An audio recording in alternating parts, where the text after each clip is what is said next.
ఈ నెల 8వ తేదీ విజయవాడలో జరగనున్న ఆంధ్రప్రదేశ్ నాన్ గెజిటెడ్ ఆఫీసర్స్ రాష్ట్ర కార్యవర్గ ఎన్నికలకు జిల్లాలోని అన్ని తాలూకాల కార్యవర్గ ప్రతినిధులు తప్పక హాజరు కావాలని ఏపీ ఎన్జీఓస్ అసోసియేషన్ జిల్లా అధ్యక్షులు కె రాఘవులు కోరారు. ఆదివారం స్థానిక ఏపీ ఎన్జీఓ అసోసియేషన్ కార్యాలయంలో అసోసియేషన్ జిల్లా నూతన కార్యవర్గ సమావేశాన్ని అధ్యక్షులు రాఘవులు అధ్యక్షతన నిర్వహించారు. ఈ సందర్భంగా రాఘవులు మీడియాతో మాట్లాడుతూ 70 సంవత్సరాలకు పైగా చరిత్ర కలిగిన ఏపీ ఎన్జీఓస్ కార్యవర్గ ఎన్నికలకు జిల్లా నుంచి జిల్లా కార్యవర్గ ప్రతినిధులతో పాటు 6 తాలూకాలకు సంబంధించి 50 మందికి పైగా హాజరయ్యేలా ఏర్పాట్లు చేసుకున్నామన్నారు. ప్రతిష్టాత్మకంగా జరగనున్న ఎన్నికల్లో జిల్లా నుంచి రాష్ట్ర ఉపాధ్యక్ష పదవి దక్కేలా ప్రణాళికలు సిద్ధం చేసుకుంటున్నట్లు వెల్లడించారు.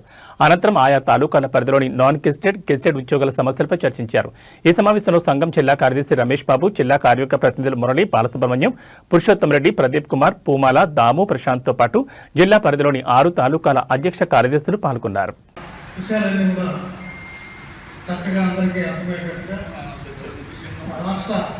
నాయకత్వం ఎలా పనిచేస్తుంది, ఎన్జిఓ అసోసియేషన్ ఉన్నటువంటి ప్రాముఖ్యత ఏంటి, చాలా చక్కగా అన్ని వివరించడం జరిగింది.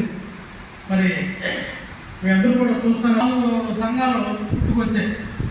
ఒకటి వచ్చేసి సూర్యనారాయణ గవర్నమెంట్ ఎంప్లాయీస్ అసోసియేషన్ అని చెప్పి, ఇంకొకటి వచ్చేసి వెంకటరామకృష్ణ రెవెన్యూ అసోసియేషన్లో ఎవరు ఎంకరేజ్మెంట్ లేదు కాబట్టి ఆయన ఇటీవల ఏం చేశారంటే ఈ అవుట్ సోర్సింగ్లో ఉండే కాంట్రాక్ట్ ఎంప్లాయీస్ని దగ్గర తీసుకొని రేపు 4వ తేదీలో వాళ్ళకి విజయవాడ హెడ్ క్వార్టర్లో మీటింగ్ కూడా ఏర్పాటు చేస్తున్నారు. దానికి సంబంధించి సెలవు కూడా గవర్నమెంట్ నుంచి మంజూరు చేసుకోవడం జరిగింది. అట్లా పవర్ఫుల్ ఉండే బొప్పరాజు గారు కూడా ఆయనకి స్టేట్లో జేఏసీలో జనరల్ సెక్రటరీ పోస్ట్ ఇవ్వలేదని చెప్పి మన ఎన్జిఓ అసోసియేషన్లోనే పనిచేసేవాడు. పోస్ట్ ఇవ్వలేదని చెప్పి ఆయన అలిగి వేరే సంఘాన్ని పెట్టుకుని అమరావతి అసోసియేషన్ పెట్టుకొని ఆయన సపరేట్ అయిపోవడం, ఉన్న ఉనికిని పోగొట్టుకునే పరిస్థితి ఏర్పడింది. సూర్యనారాయణ పరిస్థితి అందరికీ తెలిసిందే. అక్కడ ఉన్నటువంటి అధ్యక్ష కార్యదర్శి ఇద్దరికి కాకుండా వారు నేను సంఘానికి అధ్యక్షులు, నేను సంఘానికి అధ్యక్షులు అని చెప్పి వాళ్ళిద్దరే కొట్లాడుకునే పరిస్థితి ఏర్పడుతూ ఉంది. అలాంటి పరిస్థితుల్లో మనకు రాష్ట్రంలో ఈ మధ్యలో అంటే అశోక్ బాబు సార్ వెళ్ళిపోయిన తర్వాత ఒక 4 ప్రెసిడెంట్లు మారారు. ఏదో సాదాసీదాగా జరిగిపోయింది కానీ పెద్దగా చెప్పుకోదగ్గ పనులు ఏమి చేసి పెట్టలేదు. మరి ఇప్పుడు మళ్ళీ గోల్డెన్ పీరియడ్ వచ్చింది. అంటే సాగర్ గారి నాయకత్వం ఎప్పటి నుంచో కోరుకుంటూ ఉండేవాడు. అంటే ఆయన గురించి తెలిసిన ఏ సభ్యుడైనా కామన్ ఎంప్లాయీ అయినా కానీ సాగర్ గారు అంటే ఒక బ్రాండ్. అలాంటి వ్యక్తిగానే మనకు రాష్ట్ర నాయకత్వాన్ని లీడ్ తీసుకుంటే చాలా బాగుంటుందని చెప్పి చాలామంది ఎదురు చూసేవారు. అలాంటి నాయకులు ఈరోజు మనకు వచ్చారు. ఆ నాయకత్వాన్ని ఖచ్చితంగా మనమంతా కూడా సపోర్ట్ చేసి మరి ఎప్పుడు ఏ పిలిపించినా ఏ కార్యక్రమానికి మనం వారికి సహాయ సహకారాలు అందించాలని చెప్పి కూడా కోరుకుంటూ, మరి గత ఈసీలో కూడా అన్నారు, మనకు కానీ పిఆర్సీ కమిటీ అపాయింట్ చేయకపోతే మనం స్టేట్ ఎలక్షన్స్ అయిన తర్వాత ఖచ్చితంగా ఒక ప్లాన్ చేసుకుని ధర్నా కార్యక్రమాలు, దశల వారీ కార్యక్రమాలు చేపట్టాలని కూడా గత ఈసీలో స్టేట్ ఈసీలో చెప్పడం జరిగింది. అలాంటి సందర్భాలు ఏమన్నా వస్తే ఇన్ కేసు రావు, ఆయన నాయకత్వంలో ఖచ్చితంగా స్టేట్ నాయకత్వమే వెళ్ళి కమిటీని అపాయింట్ చేసుకునే పరిస్థితి వారే తీసుకొస్తారు. మనం రోడ్లు ఎక్కే పరిస్థితి రానివ్వకుండా చక్కగా లీడ్ తీసుకుని ముందుకెళ్తున్నారు. కాబట్టి ఒకవేళ అట్లేదన్నా మనం వారి స్టేట్ కాల్కి మనం అంతా కూడా స్పందించి వారు ఏవైతే కార్యక్రమాలు మనకు అప్పచెప్తారో అవన్నీ కూడా మనం చక్కగా చేస్తూ, ఇప్పుడు అన్నారు ఆనంద్ సార్, చిత్తూరు అనేది స్పెక్యులర్ స్పెషలైజ్డ్ డిస్ట్రిక్ట్, మిగతా జిల్లాల్లో కాదు.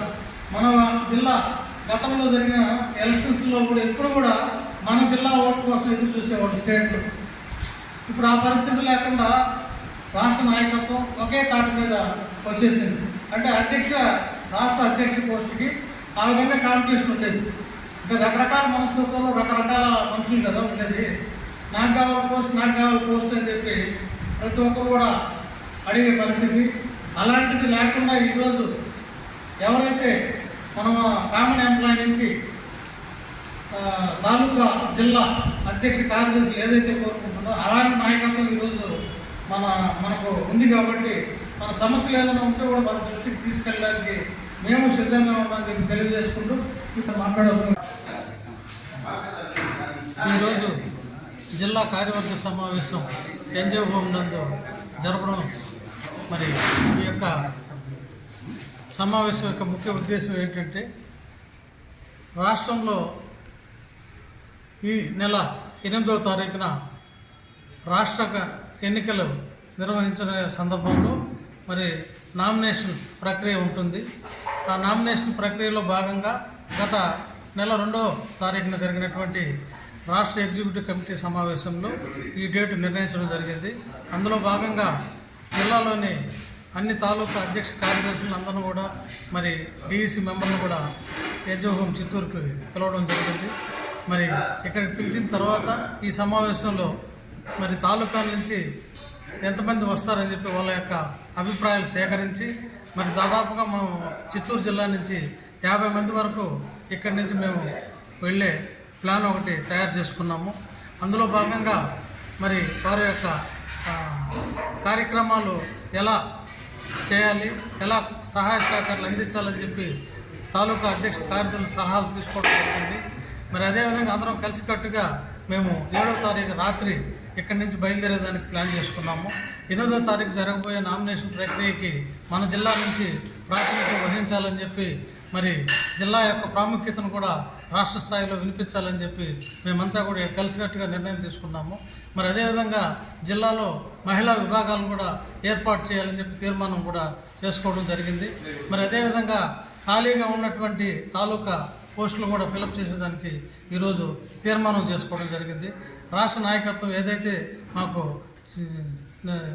తెలియజేశారో అదే ప్రకారం కూడా మేము అన్ని తాలూకా మరి అదేవిధంగా జిల్లాల్లో కూడా యూత్కి ప్రయారిటీ ఇచ్చి యూత్కి ఇంపార్టెన్స్ ఇస్తూ వారిని కూడా జిల్లా నాయకత్వంలో చేర్చుకోవడం జరిగింది.